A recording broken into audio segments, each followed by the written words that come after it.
What's up, Bleach fans, and apologies for the lateness of the review. Just got behind on a few things this weekend. However, episode 28, Kill the King, starting us off with volume 68 of Bleach. However, a good chunk of the episode, a good half of the episode, in fact, is sort of jumbled around, plus new scenes. Pretty much. Nothing crazy out of the ordinary sort of idea other than the fight. They fight. And it's really, really cool, actually. Yuha and Ichigo ended up going at it and stuff like that. Of course, Yuha, you immediately tell that his eyes are back to being shut. He turned off the Almighty. He turned off his script. And but they still fight, and Ichigo is dominating for the most part. Yeah, I mean, his eyes are closed and everything, and that is a thing, but still. And everything still goes the same way as in Volume 68. We just have some differences, a couple of added lines and scenes to different things, because Ichigo decides to fight against Yuha right away and stuff like that, instead of the latter happening after the fact sort of deal. And they didn't really fight the first time, right? He took over Ichigo, and this all still happens. Takes over Ichigo. Ichigo tries to save the Soul King. Doesn't work. Ends up slicing the Soul King in half. Very, very unfortunate, that one. But all the animation, very clean, very crisp, all that fun jazz. Plus we don't get into the Mimikage shit quite yet. We don't get into the, Uketake stuff or anything like that, but we do get a little bit into Kisuke and stuff. And of course, we build up the, there's a scene, like at the beginning of the episode or something like that, where we learn a little bit more about Yuha and Yuha's backstory. He's there in this pond and stuff, and we're starting to, like Kubo is, or I assume it's Kubo, like, leading the direction of this, as a creative consultant or being consulted or whatever, but we're getting little seedlings, little dips, dipping our toe into the pool, as it were, of adding things that we didn't get in the manga. Just adding a little bit more context to Yuha's backstory, his connection to the Soul King, all these type of things, right? And I think it's working out fantastically. But once again, it's you can't exactly read it page for page from here, because they jump all over the place sort of idea. And with the added scenes, and of course the fight, which was beautifully handled. Even though it's a short fight, it was still cool to see Ichigo like pull out the swords and start kicking ass, in his new garb right away against Yuha. So definitely enjoyed this episode entitled "Kill the King." Obviously.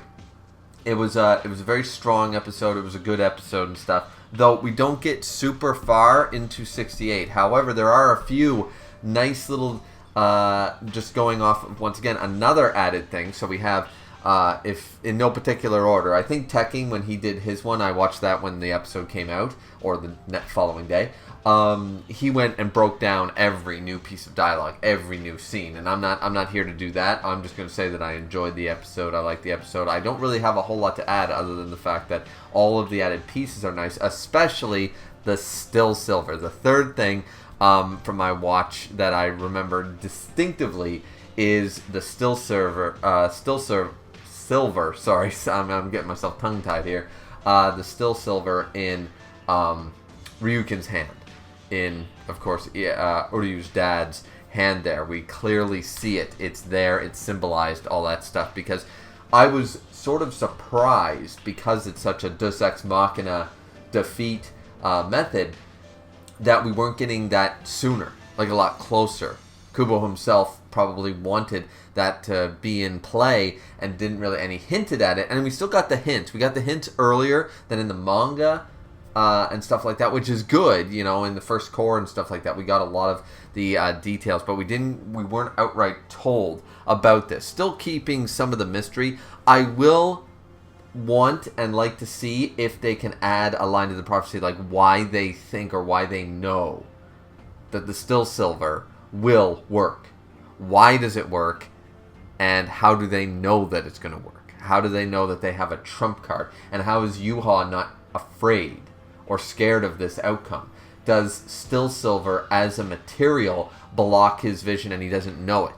You know what I mean? Like, even when his eyes closed or open, can he not see a future where Still Silver is involved? Is it sort of like, now most Bleach fans are not going to be huge fans of the Twilight series. I'm going to assume, okay?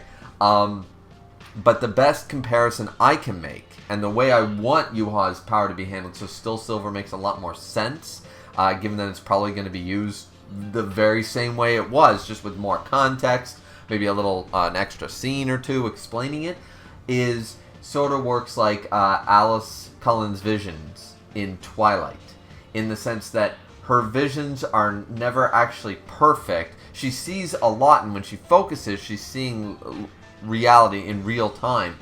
However, certain things, the shapeshifters and or werewolves, throw her off. She can't see past them. They're an anomaly that she's not familiar with, hence she can't actually see when, one of them is involved in a vision. So if person A is going to go to the grocery store, she sees that, and if this person is diverted, if person A is then diverted at the grocery store by one of the shapeshifters, then she won't see that interaction, So in her future vision is blurred, is incomplete in that regard, right? So I hope I did an okay job of explaining that, but the fact of the matter is, that's what I'm hoping that Still Silver is, in a similar vein to how Twilight handles Alice's visions, is that they're not, it's a catalyst, it's an object, it's an anomaly outside of the Almighty,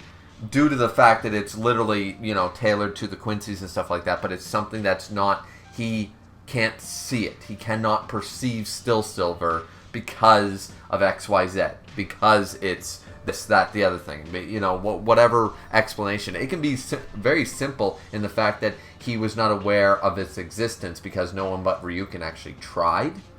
You know what I mean? After the first Ash Swollen and stuff like that, they realized what happens, but they also realized there was a benefit that Yuha never considered, and he never realized there was a con or a downside to the Ash Swollen, etc., etc.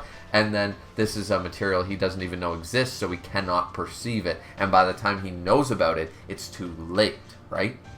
So, I mean, you can make an argument about that for a few things, for a lot of things, really.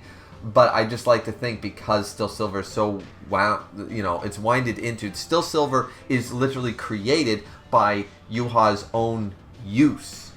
Still Silver does not exist outside of Yuha. Without Yuha, there is no Still Silver. So it's sort of like a coin flip in a sort of a devious version of Hashwall. You know what I mean? It's the other side of his coin, or it's the thin line in between. Here's the two sides of the coin, and here's the border between them. It's something that's it's so intertwined and involved with Yuha that he's unable to perceive that, right? And because he would never recognize its existence. He uses the Ashwell and he wasn't aware of it, so he doesn't perceive it. And that's a simple explanation like that would probably work wonders going forward as well. So I'm just hoping, ladies and gentlemen, that is the case going forward, because as I said, this episode was very straightforward. As I said, a few extra scenes and stuff like that, which were nice to see, getting a little more lore, and just widening details that I'm sure Kubo thought of but couldn't implement at the time. Of course, he was getting sicker as the manga was going on, and of course we all know how the manga industry is, in Japan and stuff like that. And no matter how successful you are, it doesn't matter. You want to take a sabbatical, forget about it. No siestas for you. They just end it. So unfortunately, that was the case, but now Kubo has this opportunity to redo a lot of things, and we've already seen multiple, I would argue, fixes in the first two seasons, in the first two cores of Thousand Year Blood War. So I'm just thinking that by showing us the Still Silver and moving the Odoyu scenes and stuff like that going forward, and sprinkling these little details about Yuha throughout the episodes, throughout the seasons, we're just learning more, and it's just going to make everything more complete in a complete package. Does it mean that Bleach is going to then be perfect, that it's going to be a 10 out of 10 ending and all that stuff? Who can say? Maybe, maybe not, but all I'm saying is that hopefully, and I'm 100% behind this, is that these things are going to be fixed. That the anime has already done a great service to things that were otherwise criticized in the Thousand Year Blood War arc by many YouTubers, by many Redditors, by commenters, by fans. And I do think that going forward, this episode is just another proven point that Kubo understands that. The writing team and staff on this anime understand that, and they are doing their best without changing the story. They're just adding these little minor details, some major details, and a couple extra scenes to try to bridge that gap, to try to fix as much as they can without directly actually just saying, okay, we're rewriting the whole damn thing. You know what I mean? So that is it. And also, Yuha seems to know about that added scene. He knows about the walk. The walk to become the Soul King, as we understand it. Ichibei's palace, what Ichigo went through. To understand if he is a good candidate to become the next Soul King. Yuha himself obviously knew about it because he remarks that to Ichigo. You've seen it. You've been through it. You have flashes. Sort of, it reminded me sort of the truth.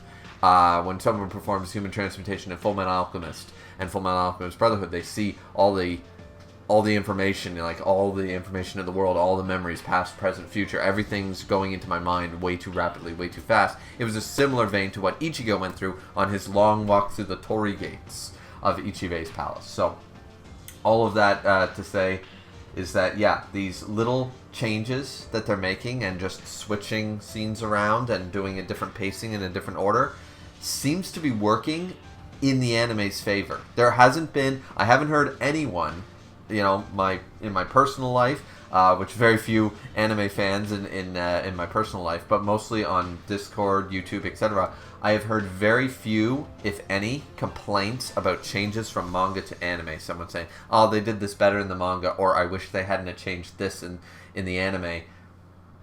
If there are, they must be very minor, because I don't remember anybody saying something like that. So, going forward, I hope they continue to do this. And it's just going to work better. They have the opportunity, Kubo's had a long time, of course, to sit down and go, okay, this was good, but if I rearrange this a little bit, everything will flow a lot better. What do you think, anime team? It's just my suggestion. Once again, he's not in charge, but we know Kubo is being directly consulted, and due to the success, of course, of the One Piece live action, where they literally said, finally, someone had the actual up here to think, how about I get Oda's opinion, and if he says no, maybe I listen. And lo and behold, the live action was extremely successful. Season 2 on, coming out and stuff like that. And I assume that they did the same thing for Season 2. Once again, the Bleach anime is doing the same thing here with Kubo, and this episode, I think, is showing it. I don't think that the anime writing staff is making up this lore and making up these scenes. This is all from Kubo himself, I'm sure. Or the anime team is simply saying, hey, can we do this? Like, we want to add a scene like this. How would that go down? And Kubo's just giving them notes or what have you. I'm not sure exactly what's happened behind the closed doors. I don't know if any of us truly do. But I like to think that Kubo's just as much involved in this as Oda is involved with the live-action One Piece, and lo and behold, they're both extraordinarily successful adaptations. Go figure, consulting the creator would maybe, just maybe, make a successful product. Who knew? Who knew? So, anyways, that's it from me. Episode 28 was fantastic. I believe episode 29 is already out, but I'm very behind on a number of videos and stuff, and I haven't seemed to find time for myself this month very, very much. So, anyways, I'll try to get caught up as quickly as I can alongside of all my other content, and yeah, look forward to it. I'm gonna go see if I can maybe squeeze out episode 29 by the end of today to at least watch it, and then hopefully get the review out later on this week. So, that's it for me, guys. Hope you have a good one. See you next time. Like, comment, and subscribe. Don't forget.